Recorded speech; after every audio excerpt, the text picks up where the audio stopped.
다시 만나 반갑습니다. 이기는 연애병법입니다. 오늘은 첫 번째 시간, 싸우지 않고 이기는 방법에 대해 말씀드리겠습니다. 크게 세 가지 주제로 말씀을 드릴 텐데요. 1. 승패는 정해져 있다. 2. 싸우지 않고 이기려면 싸우지 않아야 한다. 3. 직접적인 싸움은 피하되 간접적인 싸움을 하라입니다. 1번부터 3번까지는 연속된 이야기이니 처음부터 끝까지 잘 보시고 반드시 전체적인 이해를 하셔야 된다고 말씀을 드립니다. 이제 시작하겠습니다.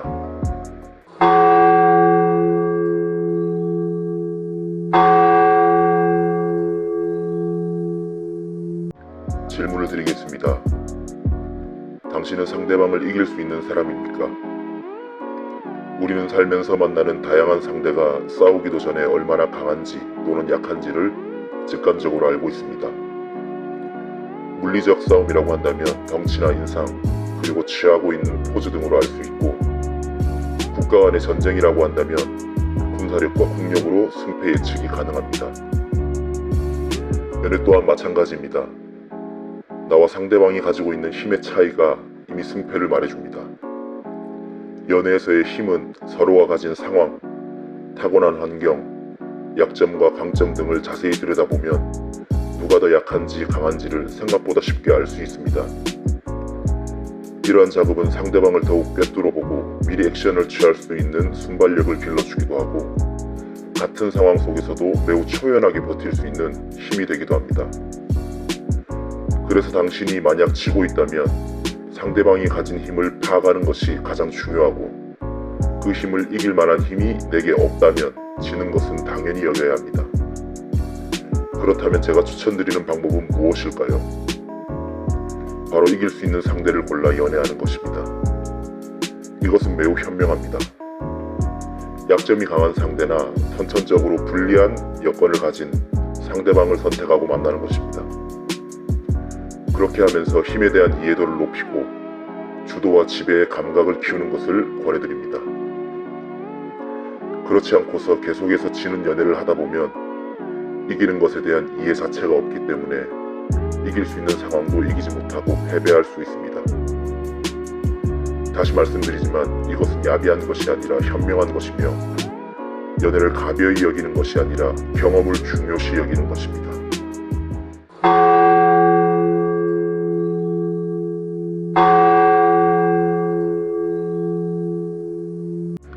당연한 말이지만 이 말은 싸우지 않고 이기는 방법의 전부라고 봐도 과언이 아닙니다. 손자는 손자병법에서 피를 흘리지 않고 이기는 것이 진정한 승리, 전승이라는 표현을 사용했습니다. 연애에서 싸움은 어떻게든 서로에게 데미지를 남기게 되며 축적된 데미지는 아물지 않는 상처가 됩니다. 한쪽만 다치는 싸움은 존재하지 않으며, 아무리 큰 승리를 얻어낸 다툼이라고 해도 약간의 상처가 남기 마련입니다. 이기기만 하면 되는 것이 아닌가 라고 생각이 드시겠지만, 저는 당신을 위해 이 말씀을 드리는 것입니다. 당신이 상대방보다 월등히 강하다면 이제껏 영상을 보고 있지도 않았을 것입니다. 당신은 상대방과 비슷하거나 오히려 약한 존재일 가능성이 높습니다. 그렇기에 싸우면 싸울수록 축적되는 데미지는 상대방보다 자신에게 더 많을 수밖에 없습니다.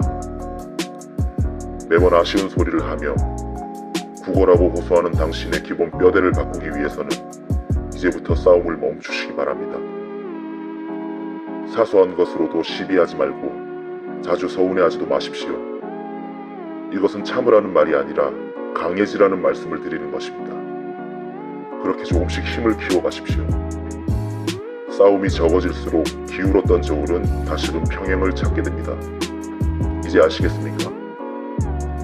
당신은 이제껏 공평하지 않은 불리한 싸움을 해왔습니다. 서서히 수평이 맞춰질 때쯤 상대방을 찍어 누를 타이밍이 다가오고 있다는 사실만 믿으시기 바랍니다.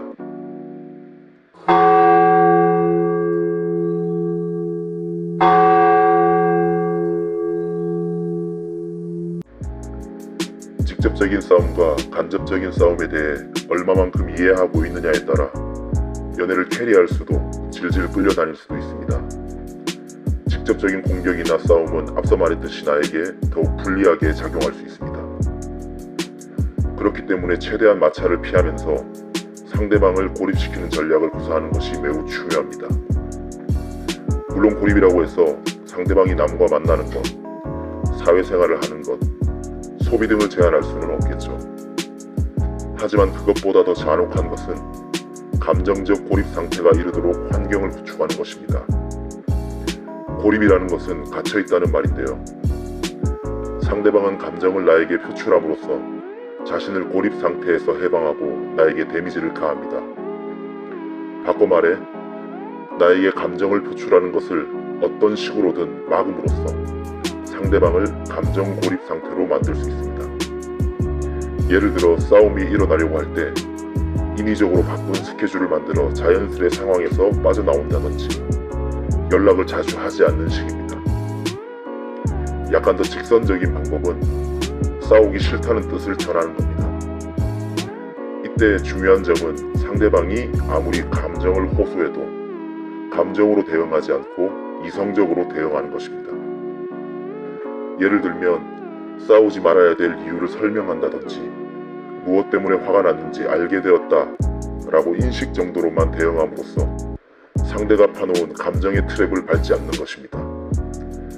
이렇게 고립된 상대의 데미지는 축적되어 가며 결국 힘이 빠져 무너지게 됩니다.